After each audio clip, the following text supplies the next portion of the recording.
So this is the Heusinkveld pedal control software. It's called Heusinkveld SmartControl, and this is version 1.4.1. Heusinkveld SmartControl was already available for the Heusinkveld sprint pedals, and now with the Ultimate Plus it is also available for the Heusinkveld Ultimate pedals. When you open the software, it presents stuff like this. You can see a vertical scroll bar and a horizontal scroll bar. That is kind of annoying. You can also see that there's a clutch pedal. Even though I don't have a clutch pedal, I bought the set with the throttle and the brake pedal. And there's no way to remove the clutch pedal from this interface either. So that is annoying. Moving on to the brake, we can see the max brake force is in kilograms. I have set that to 90 kilograms because I drive on socks. Any more than that, it starts to hurt the sole of my foot. So I recommend using shoes if you want more than 90 kilograms of brake input.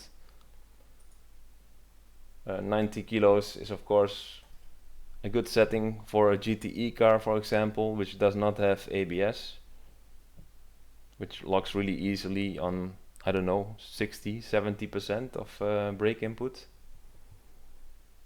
So if you have the max force set to 90, you have a decent amount of dynamic range in your brakes. But if you drive another car, for example the Audi TCR car, which has ABS and a really weak brake system, so you need a lot of pedal input, you want to lower this max force to something like 60 kilograms, which makes it much more easy to use the ABS and a lot of brake input. Because on the entry in a TCR car you want to use the ABS to stabilize the car, and with this it's just that much easier. Then underneath we get force applied by user, which is a live meter. You can see if I put my foot against it, it shows up like 1.5 kilos, and it goes up all the way depending how hard you want to press it.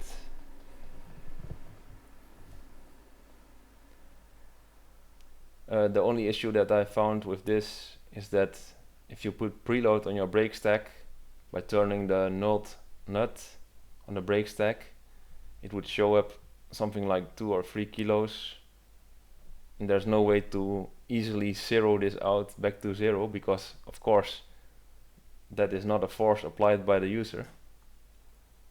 So it would be nice if there was like a button to zero that. So that's kind of unfortunate. Underneath there we get rubber stiffness.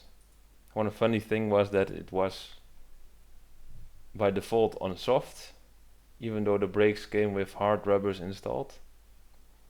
But this drop down doesn't do anything basically.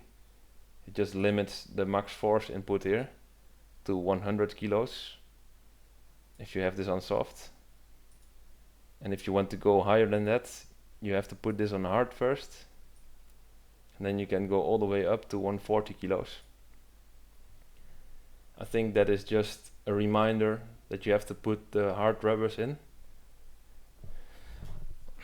Otherwise you might start to get ballooning on the soft rubbers, just like on the old brake pedals, on the old Ultimate sets, which had even the green rubbers ballooning after time if you use a lot of brake force. So with the hard rubbers now it should be fixed, and it should be better than the old ones. So again, I just like 90 kilos, and I just put my drop down list here on hard, just to mimic what I have, even though it does not do anything because I'm below the 100 kilos here. Then we have dead zone. You can set a bottom dead zone for the brake pedal. I have that on 2%, and with that you can lean your foot against the brake pedal on the straight without having to worry that it actually drags your brakes and slows you down. You can change that really quickly. You can see it moves that slider up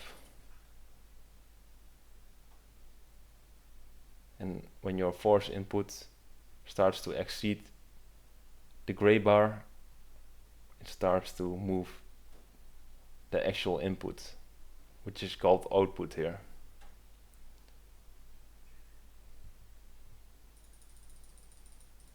But 2% is a good setting for me.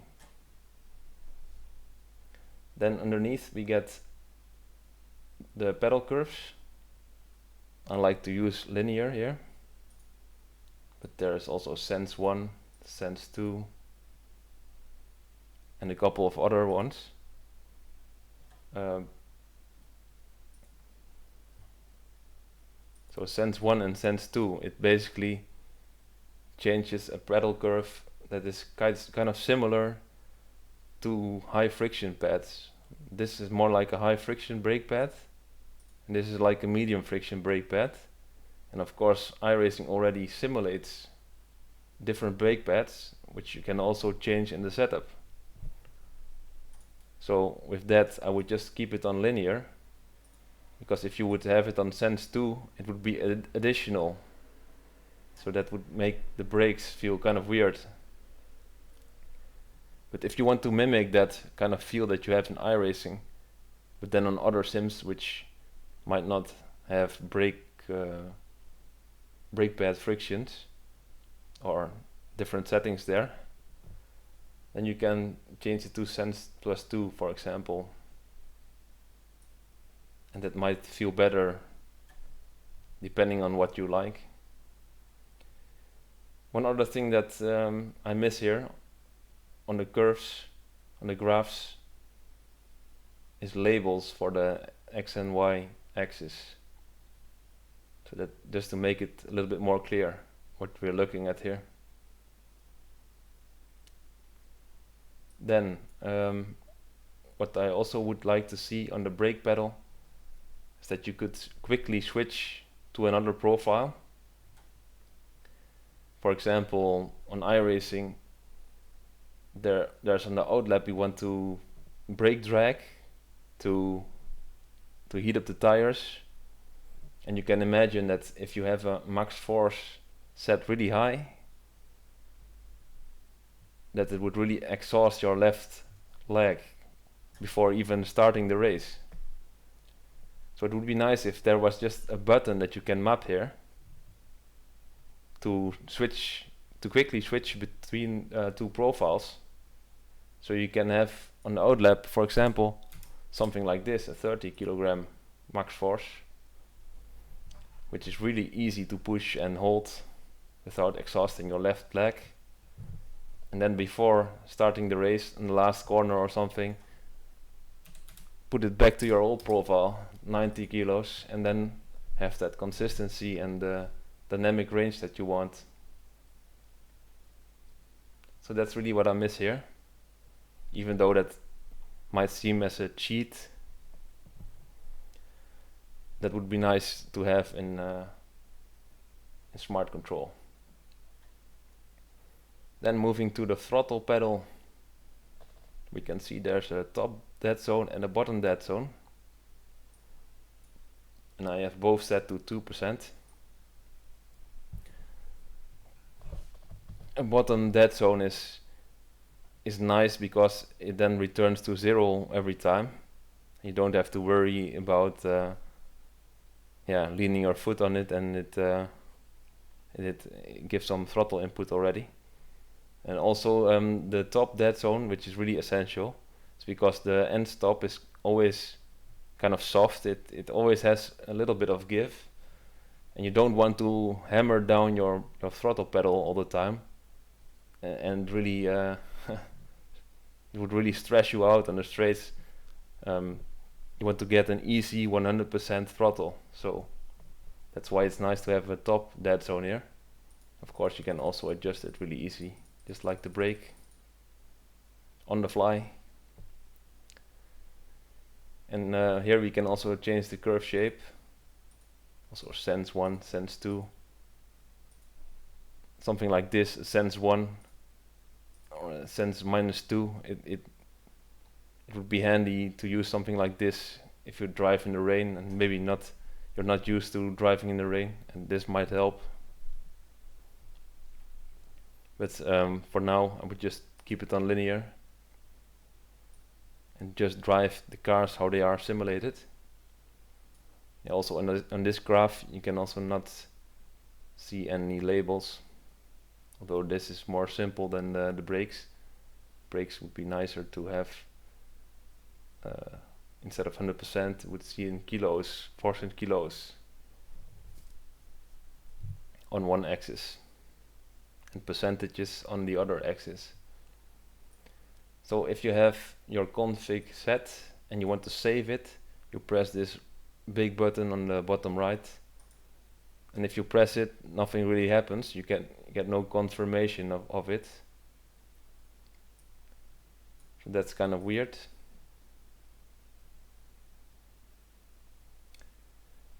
And if you want to load a different profile, you have to go to this menu with the stripes,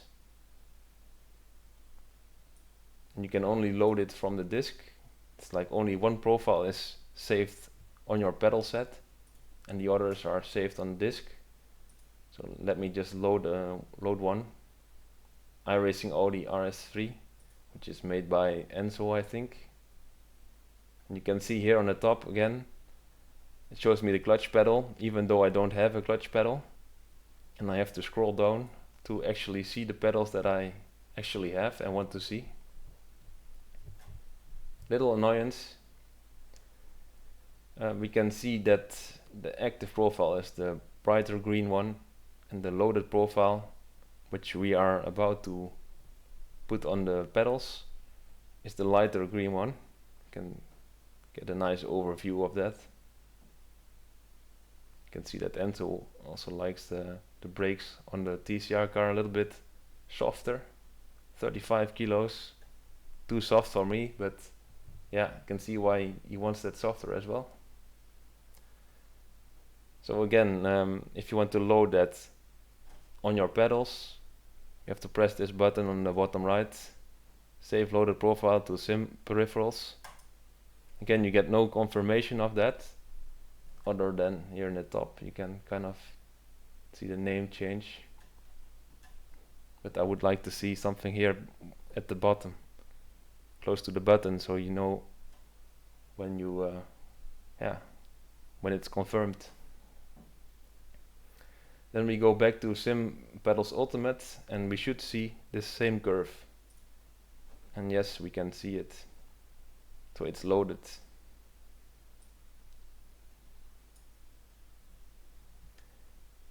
Then we have one more tab, which is called Calibration.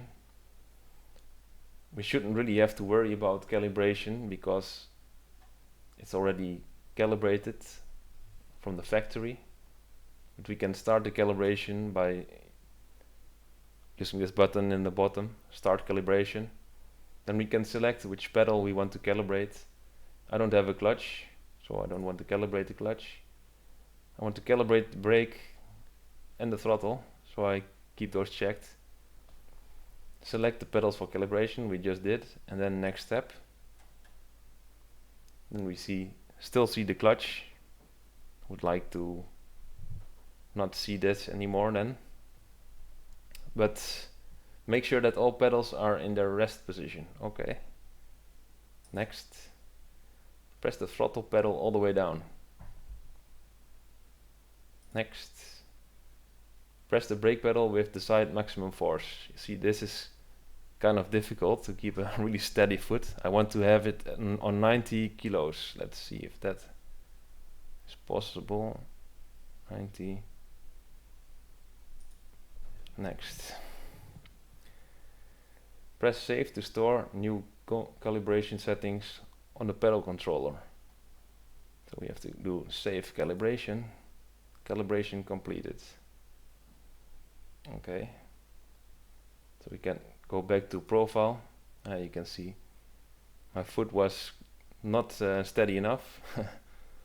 It shows 91 kilos, but I can easily change that again to 90. So that was a general overview of the Heusinkveld SmartControl. Thanks for watching.